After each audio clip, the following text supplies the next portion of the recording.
En el Cielo, el podcast, un espacio independiente creado desde la vocación y pasión por la aviación, para elevar tus conocimientos aéreos y explorar el apasionante mundo de la aviación, con la voz de su abogada aeronáutica Natalia Pérez, con más de 10 años en el sector. Aquí, la pasión por volar se une con la innovación, de la mano de expertos invitados que te guiarán en cada etapa de este increíble viaje. Prepárate para despegar y descubrir todo lo que hay más allá de un avión. Volemos. Este podcast es una producción independiente y no refleja necesariamente las opiniones o políticas de ninguna organización o institución. Los comentarios y opiniones expresados en este podcast son responsabilidad exclusiva de los presentadores e invitados. Y bueno, para el 5º capítulo traje a bien a mis compañeros que los admiro, los respeto muchísimo, que les he aprendido un montón, que he visto cómo la han batallado, ¿verdad? Pero aún así dan el servicio. Han estado dando el servicio de tráfico aéreo. En este capítulo, los guardianes del cielo nos vinieron a explicar qué tipo de clases, las clases del espacio aéreo que hay, cómo se hacen unas nuevas aerovías. Astrid nos tuvo bien a explicar de qué manera se hacen. Ulises nos platicó lo fuerte que fue para él un evento que hubo de un avión que pensaba que se le iba a estrellar, que no pasó a mayores, que fue un milagro porque sí tuvo que aterrizar de emergencia, un aterrizaje muy fuerte, pero como ya no tenía combustible, lograron salvarse. Y el secretario del general del sindicato de controladores nos explicó cuáles son los requerimientos que están solicitando para tener unas mejores condiciones. Y lo que sí estuvo impactante fue lo que nos dijo Ulises. O sea, desde RAMSA, desde hace 47 años, había 500 y fracción controladores. Ahorita hay 1000 y no todos, a lo que me comentaron, no todos operan. Entonces, después de 47 años, solo hemos duplicado la planta de controladores. Y las operaciones no solo se han duplicado, o sea, las operaciones han subido impresionantemente. Lo que nos comentó el tesorero, que es un vocal en el comité de escalafón de los controladores, es que ellos en un turno llegan a tener muchísimas vidas dentro de su turno. O sea, llegan a tener 100,000 vidas. Que en las manos de un controlador, aquí en el área del aeropuerto de la Ciudad de México, en un solo turno de 7 horas, un controlador puede estar manejando más de 100,000 vidas. 100,000 vidas. 100,000 vidas. Sí, y no es exageración, pueden hacer un cálculo rápido, cuántos aviones pueden manejar en un turno, cuántos aviones tiene en promedio un pasajero, y les va a salir esa cuenta.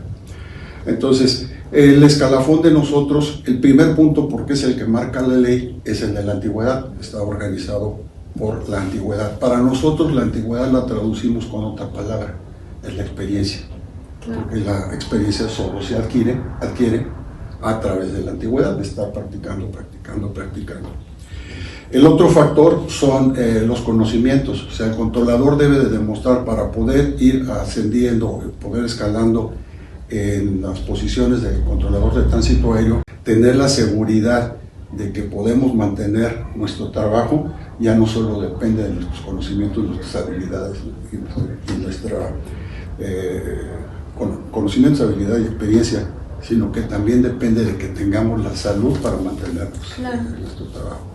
Entonces sí es complicado, y yo creo que eso también, independientemente de los incrementos salariales por cuestiones de aumentos al salario mínimo, también tiene que influir justamente la consideración de esa vulnerabilidad. El riesgo. Que en cualquier momento nosotros estamos en riesgo de perder el trabajo por cuestiones completamente ajenas. Y se dedican a hacer esto nada más. Así es, si nosotros perdemos nuestro trabajo como controladores de tránsito aéreo, pues no podemos trabajar como controladores en ningún otro lugar. No. Es una profesión que no permite el estarse cambiando de... Porque te enfermas. 100,000 vidas en un solo turno de 7 horas. Entonces sí está complicado. y vamos a escuchar. Quiero traerles este pequeño resumito de, de lo más relevante de este capítulo. Que dice que las normas están escritas con sangre, porque Sí. muchas normas salen de los accidentes aéreos, ¿verdad? Pues, el año pasado tuvimos 7 horribles, este año Es que es lo que estábamos platicando previo con Daniel. Ha aumentado la operación, aumenta el riesgo, pero no estamos aumentando esas administraciones de riesgo. Ramsa era una empresa privada. una empresa privada, y en el 1978 nos transfirieron al gobierno de México y ahí nació CENEAM. CENEAM es un órgano desconcentrado dependiente de la Secretaría de Infraestructura, Comunicaciones y Transportes. Es un órgano del gobierno. Somos personal civil, todos somos personal civil. Y los controladores de tráfico aéreo trabajamos para CENEAM. CENEAM tiene muchos, como tú dices, engranes. Tenemos muchos engranes. Está meteorología, está ingeniería de servicios, ¿verdad? El servicio de despacho, y estamos los controladores de tránsito aéreo. El control de tránsito aéreo dentro de la industria aeronáutica, que es una industria y como tal debemos de verla para el bien de nuestro país, ¿verdad? En esta industria el control de tránsito aéreo, creo yo, es sumamente importante, sumamente importante. Nos dedicamos a vigilar a la operación segura de todas las aeronaves, tanto en tierra como en el aire. Fue en el terremoto del 85. Uh-huh. El puente aéreo fue hacia México. Entonces, de Europa, definitivamente se manejó cantidad de aviones increíble. Estados Unidos reaccionó inmediatamente. Inmediatamente se hizo un puente aéreo de Estados Unidos a México. Uh-huh. Todos entraban por la Julieta 21. Tuvimos cantidad de operaciones y pues bien difícil la situación, porque el gobierno de México se quedó sin comunicación con la zona afectada. Uh-huh. Entonces, los únicos que teníamos comunicación con el área de Acapulco, el área de Zihuatanejo, era el Centro de Control México. Llegó gente del Estado Mayor Presidencial a coordinar de ahí del Centro de Control México, por la tecnología ha avanzado muchísimo. Teníamos nosotros vía microondas, y entonces llega gente del Estado Mayor a coordinar vía telefónica con gente del Estado Mayor en Acapulco, en Zihuatanejo. Y pues nos quedamos sin comunicación telefónica. Que si vas a implementar una nueva aerovía, hay 2 formas de diseñarla. Una operativa y otra técnica. La parte técnica está basada en el PANSOPS, en el documento de diseño de la OASI. Uh-huh. Y eso es técnico, es la parte de navegación, que es los espacios que libren las mínimas de las altitudes que decía ahorita Daniel, clase E, que libre espacios, y si es un área terminal, pues sí, que libre áreas terminales y demás. Y si es en centro, pues ya nada más te fijas de punto a punto. Son pares de ciudades, así se llama, que vuelen menos. Y tienes que hacer estadística para determinar cuál es la ruta más conveniente en los vuelos más concurridos. Okay. ¿Qué le dirías a las generaciones de mujeres que están estudiando ahorita? Un consejo. Que se preparen lo más que se pueda, que se comprometan con ellas y con la carrera que decidan, ¿no? O sea, puede ser o no transitorio. Para mí, transitorio es lo mejor que me ha pasado en la vida. Pero sí es un reto doble para las niñas. En realidad hay mucha competencia, tienes que demostrar tu capacidad en cada contacto, en cada puesto, y es muy competitivo. Y tienes que demostrarte primero a ti, convencerte, porque todos los días te convencen de que no eres igual, y eso es evidente. Es difícil, pero sí se puede. No se desanimen, es una carrera llena de muchas bondades, muchos beneficios, sumamente gratificante la carrera, sinceramente. Como dice Astrid, también es lo mejor que me ha pasado. La encontré de rebote y agradezco todos los días el estar aquí. Y que no se desanimen, que le echen todas las ganas posibles a su preparación, y que nunca, nunca, nunca dejen de prepararse, porque en el momento en el que tú crees y ya no tienes nada que aprender, en ese momento es cuando más vas a batallar o vas a procurar, o no procurar, vas a generar un incidente o un accidente, porque la preparación en Claro. esto y en toda la aviación es fundamental. Se dé cuenta que estamos comprometidos con el servicio, con la seguridad de los pasajeros, con la seguridad de nuestro país, con el crecimiento y el desarrollo de nuestro país, por lo cual nosotros protestamos haciéndolo públicamente a través de las redes, que la sociedad sepa que estamos preocupados por la seguridad de las operaciones y de las personas, y que también no solo queremos un incremento salarial, sino que las condiciones de trabajo se mantengan, mejoren, y que nos permita contar con equipos que no fallen, que nos permitan tener el seguimiento de las aeronaves, las operaciones seguras, las comunicaciones que no fallen, para que también nosotros podamos tener una comunicación directa con los pilotos y que el servicio sea eficiente. Además, pedimos capacitación integral y de calidad. Nosotros no queremos nada más cubrir el requisito de un papel que atribuya lo que se ha dejado de percibir a lo largo de estos 7 años, que no hemos recibido ningún incremento salarial. Sí, justo eso es algo que coincidimos todos, ¿no? Es que ustedes cuidan la vida de las personas que transitan los espacios aéreos mexicanos, pero además también las que están en tierra, porque cuando llega a ocurrir, nuestro transporte es el más seguro, sigue siendo el más seguro a pesar de todas las catástrofes que hemos tenido. Pero cuando ha ocurrido y llega a caer en una zona poblada, no nada más son las personas que venían en el avión, sino también las personas que estaban transitando en tierra. Entonces eso sí lo quiero siempre dejar como muy en claro, que ustedes cuidan la vida de las personas que se transportan en los aviones. Y las demandas son para mantener la seguridad y mejorarla. Bueno, en el capítulo 7 fue una pausa al vuelo, y este capítulo lo titulamos así porque fue una reflexión también que hicimos. No hicimos un análisis técnico, eso no nos corresponde a nosotros, eso le corresponde a la autoridad y a la Comisión Investigadora de Accidentes. Hicimos una reflexión de, acaba de pasar el Air India, muchísimas personas fallecidas. A mí todavía me duelen todos los accidentes aéreos, porque son vidas las que pues nos entregaron en el sector y no respondimos de la manera que teníamos que responder. Entonces, a mí ese accidente me despertó a las 4 de la mañana, así me puso mal, porque además era replicar y replicar todas las imágenes, y eso es algo que también la Asociación de Afectados del Vuelo JK 5022 de España ha estado trabajando mucho. El activismo aeronáutico existe y ellos son un referente. Su presidenta Pilar es un referente. Logró ya que haya un protocolo de atención a víctimas y familiares de los accidentes aéreos a nivel UASI. Logró que en España exista una reglamentación en el que por 30 días después del accidente, ningún abogado se le puede acercar a la familia o a la víctima que haya sufrido el accidente.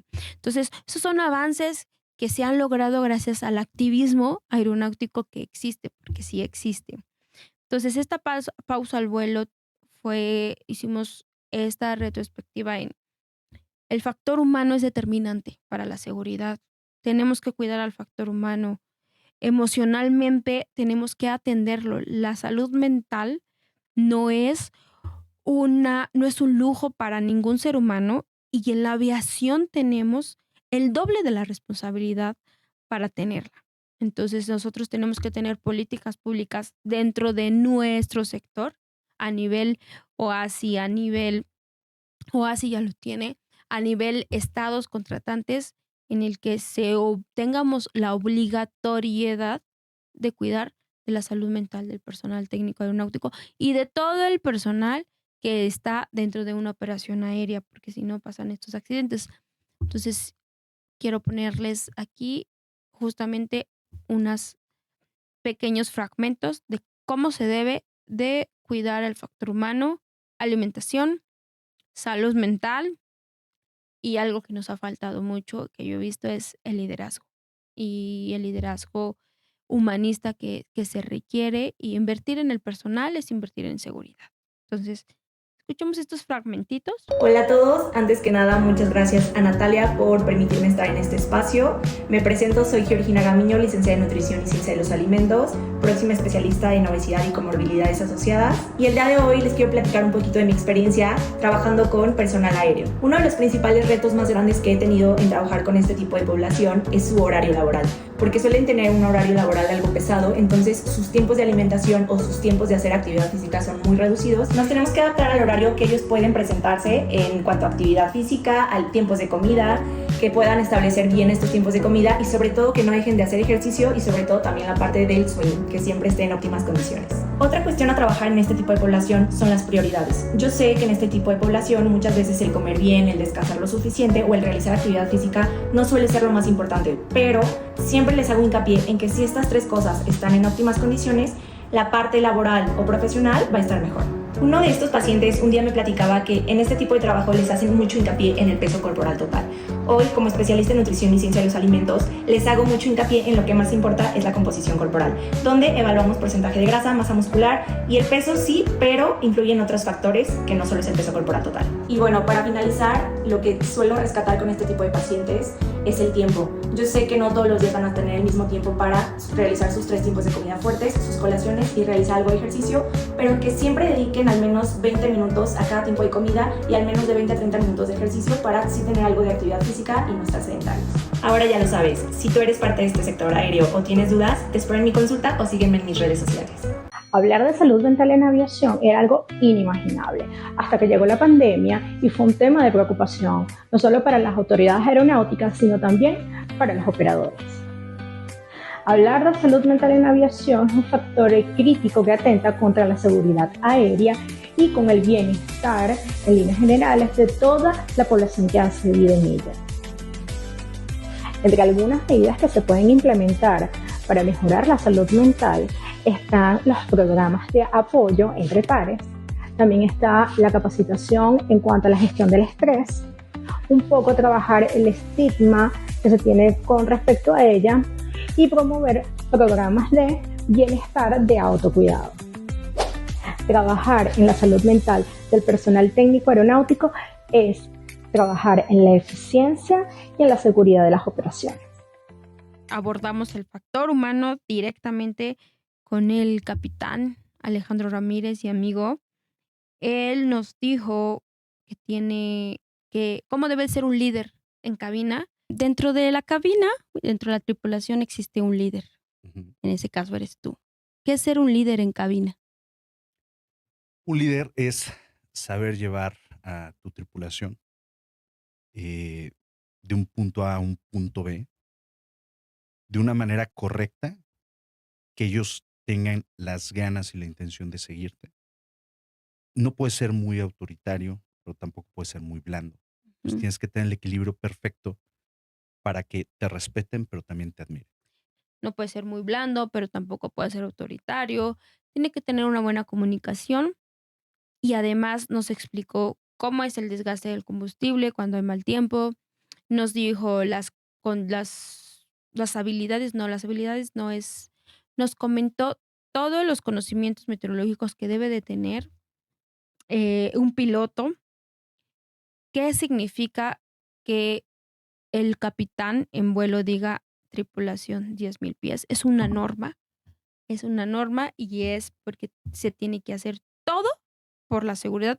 ¿Por qué? Porque ascenso, descenso, aproximación son etapas del vuelo críticas que nos explica mejor él y tiene las 4,000 y tantas horas de vuelo que tiene como experiencia. Entonces, sí quisiera que escucháramos un fragmento de todo ese capítulo que estuvo muy interesante con el capitán y nos dijo, fue muy claro en decirnos, ser piloto es una responsabilidad. Yo muevo familias, yo muevo vidas ser piloto no es cosa de pavonearse, y ha habido pilotos que han faltado respeto a esos principios y hemos tenido que lamentar muchas vidas. Entonces, escuchamos al capitán. ¿Qué consejo le darías a los que están estudiando ahorita, que están entrando a la aviación? Dejen las fiestas, dejen esta idea de que ser piloto es farolear, es llegar y ser como un pavo real, porque no. En el proceso van a entender y muchas veces se van a topar con que si tú le pierdes el respeto al avión, el avión no te lo va a perdonar. Yo fui instructor de vuelo, Ok. como 5 años. Y en el camino me encontré con alumnos que le perdieron el respeto al avión. Y bueno, Bueno, ya casi cerramos esta segunda etapa, esta segunda parte del resumen del 2025. Y el capítulo 8 lo abordamos desde la bella y hermosa ciudad de Medellín. Medellín se ha vuelto sumamente turístico. Obviamente, muchos sabemos que ha sido inversión la que le han dado. Han sabido implementar la teoría de las ventanas rotas, que es decir, pongan todo bonito para que todo siga siendo bonito, y así lo han hecho y lo han logrado. Y eso ha sido un trabajo, a lo que yo vi en el tiempo que estuve, que fue muy corto, pero conviví con las personas locales, es un trabajo de gobierno, de la alcaldía, el alcalde de Medellín, gobierno, sociedad, juntos para cuidar todo el espacio que tenga Medellín. Y se refleja en su transporte, se refleja en sus calles, se refleja en el metro, se refleja en los lugares turísticos, se refleja en todo. Son personas muy cálidas, además. Son personas que siempre van a querer ayudarte, las que yo, obviamente, yo tuve a bien a convivir con ellas. Y fue un capítulo que disfruté mucho. Conocí el aeropuerto La Herrera, que fue el primer aeropuerto que tuvo Medellín, y después se hizo el José María Córdoba. Es aviación regional, vuelo charter, y tiene una operación muy grande de helicópteros. Hay un restaurante que tiene un helipuerto arriba, y es un helipuerto operable. Y ahí hubo un accidente, que había una antena y no pasó nada porque la antena agarró el helicóptero. Entonces esa fue la manera en que se salvó. Bueno, es un dato curioso. Pero nos explicaron tanto Mario Callejas como Charlie, que es el director del Cuerpo de Búsqueda y Salvamento de Medellín, todo el trabajo que se hace, y la aviación civil es internacional. Entonces, tienen el Cuerpo de Rescate en Medellín, que cumple con todas las normas internacionales, que son las mismas que tenemos nosotros como Cuerpo de Rescate. Acá, voluntariado totalmente. Ellos sí son un poquito más, son 50 más o menos, alrededor de 50 miembros, y son personas que se dedican a salvaguardar la vida de las personas cuando ya hay un accidente o un incidente aéreo. Mario da instrucciones, abogado, controlador, asesor aeronáutico, y vamos a escucharlos. Este es el aeropuerto La Herrera de Medellín. Es un aeropuerto con más de 90 años de existencia. Inicialmente se llamaba el aeropuerto Las Playas, porque aquí confluyen varias quebradas de la ciudad, porque estamos en un valle, entonces estábamos rodeados de montañas con una riqueza hídrica muy interesante. Cambia entonces su nombre al aeropuerto La Herrera. Aproximadamente en el año 84 inicia la construcción del aeropuerto José María Córdoba, donde se traslada toda la aviación comercial regular, pero naves grandes. Este aeropuerto inicialmente fue aeroparque, pero las mismas necesidades de la región pidieron que fuera un aeropuerto regional, que operan aeronaves de máximo 50 pasajeros. Aquí. y se trasladó la demás operación a José María Córdoba. Pero sigue siendo un aeropuerto muy importante porque une tanto las regiones locales del departamento de Antioquia con otros departamentos del país. Colombia tiene 2 regiones de información de vuelo, la FIR Barranquilla, la FIR Bogotá. Y la FIR Bogotá a su vez está separado en 4 regiones que son desde el nivel 240 inferior. Entonces, la TMA de Medellín, TMA CTA Medellín, era la región donde estaba. Donde tú estabas. Sí. Okay. Y la importancia de conocer como abogado las reglas técnicas para dar cumplimiento a los reglamentos coercitivos que ya traen una medida de apremio si no lo cumples. Esa combinación, esa relevancia, ¿tú cómo la estás exteriorizando en la instrucción? Bueno, el derecho aeronáutico es un derecho muy particular, técnico, autónomo, y yo siempre he pensado, y se lo digo a los estudiantes, la aviación no es una profesión, es una enfermedad. Entonces, dicen, yo puedo sacrificar vivir sabroso, claro, frente a madrugar, a cumplir horarios, a unos comportamientos adecuados y uno les explica, a una persona que compra un ticket en un avión está poniendo su vida en las manos de personas que no conocen. Y eso tiene una alta responsabilidad. Entonces, ellos no quieren asumir la responsabilidad. Y un fenómeno en Colombia, y yo creo que lo que tiene la industria, es que la gente tiene expectativas de una muy buena remuneración. Y el sector no está remunerando adecuadamente ese conocimiento, esa formación. Entonces hay una subvaloración del conocimiento. Entonces esa es otra razón para que los muchachos no tomen la decisión de ingresar al mundo de la aviación. Y en el caso de los pilotos, si bien existe una alta demanda, el Grupo de Búsqueda y Rescate Aeronáutico de Colombia, BRAC, se fundó este año, ahora en el 2025, el 5 de diciembre, cumplimos 51 años de fundación. Realmente el grupo nació de un grupo de gomosos de la aeronáutica civil, de algunos organismos de socorro, Defensa Civil en su momento y Cruz Roja, que decidieron conformar un grupo especializado en la parte aérea y decidieron crear el BRAC.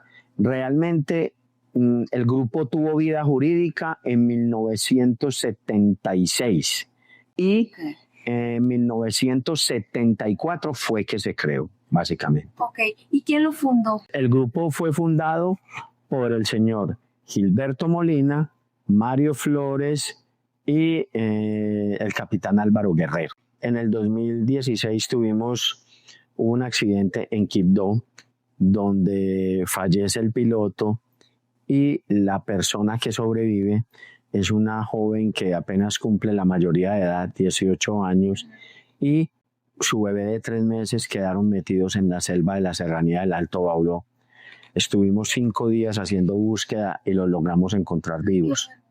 Entonces fue una experiencia muy bonita porque tuvimos una cantidad de contrastes emocionales, porque pues primero estar en selva, ver toda esa cantidad de situaciones que se viven, al mismo tiempo apreciar la naturaleza de su imagen y semejanza realizando esta búsqueda. Entonces hubo muchas emociones y muchas situaciones donde nos ponían a pensar. Uno tiene que estar preparado para todo, buscar y aprender mucho sobre el tema de gestión del riesgo, sobre aprender a prepararnos y a estar capacitados para atender cualquier situación de emergencia. Es básicamente, no es solamente una emergencia aérea, es aprender a gestionar las emociones en cuanto a movimientos en masa, temblores, terremotos, tsunamis y situaciones de emergencia que se puedan presentar. Pienso que en todos los países y en todas las entidades hay muchísimas personas capacitadas y entrenadas para dar este tipo de cursos. Búsquenlos. De hecho, hay plataformas virtuales donde brindan estos cursos totalmente gratuitos.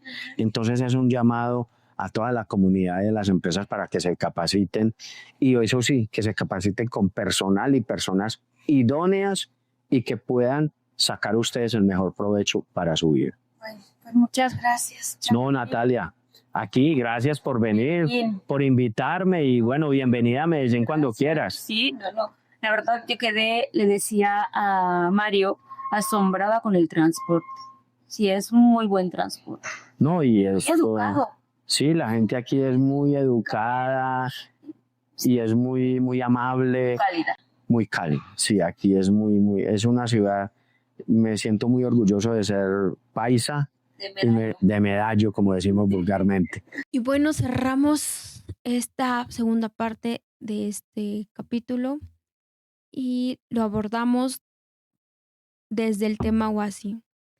El maestro Juan Antonio José Pacheco nos explicó a detalle cada una de las libertades que nos rigen como aviación civil internacional, con las cuales nosotros hacemos esta relación comercial, que bien nos explica que cuando se convocó a los estados en 1944 para llevar a cabo esta convención y ponerse de acuerdo en vísperas del término de la Segunda Guerra Mundial, el tema de las libertades, o sea, las básicas, que es la técnica, es te paras porque naces una escala y te dan permiso de usar ese espacio aéreo y aterrizar porque necesitas cambio de tripulación, abastecer de más combustible, alguna emergencia también, es una colaboración que tienen entre los estados, pero hay otras más específicas que ya tienen a la par un tema comercial, que tienen un tema económico y que se tienen que poner de acuerdo cada estado. Eso es lo que nos comentó que no logró, pero yo quisiera que mejor lo escucháramos a él, que es el experto. ¿Para qué nace OASI, Juan? Mira, vamos a hacer un poquito de historia. Claro. Pensar que al inicio de la Segunda Guerra Mundial en 1939 apenas habían pasado 12 años desde que Charles Lindbergh había cruzado el Atlántico en su monomotor, cautivando al mundo entero. Y pensar que terminando la Segunda Guerra Mundial en 1945 se hacían decenas de cruces transatlánticos, principalmente de aeronaves militares, pero al final de cuentas cruces transatlánticos de aeronaves que podrían ser o fueron empleadas en servicios civiles, caso de los DC-4, por ahí de algún DC-6, tetramotores en su mayoría.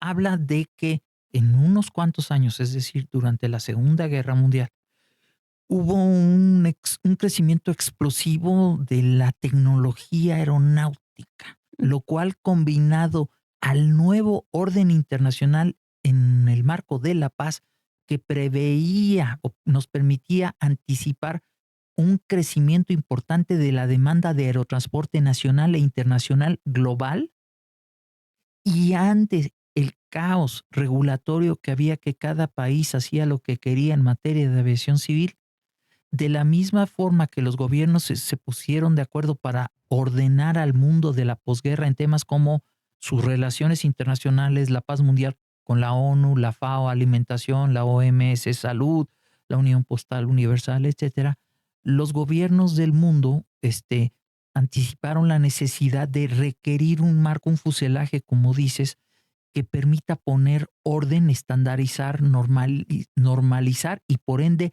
regular de manera eficiente y de manera global a la nueva y vertiginosa aviación civil internacional. Ese es el origen de la OASI y es la razón por la cual muchos estados, hoy en día contratantes, fueron convocados a Chicago en el año 1944, dando origen al tema que estamos discutiendo. Juan nos dio una amplia explicación de cómo nació OASI, por qué nace OASI, cómo se pusieron de acuerdo, un poquito de historia de la aviación y pues todo este trabajo que se hizo con él en el estudio, obviamente fue trabajado, fue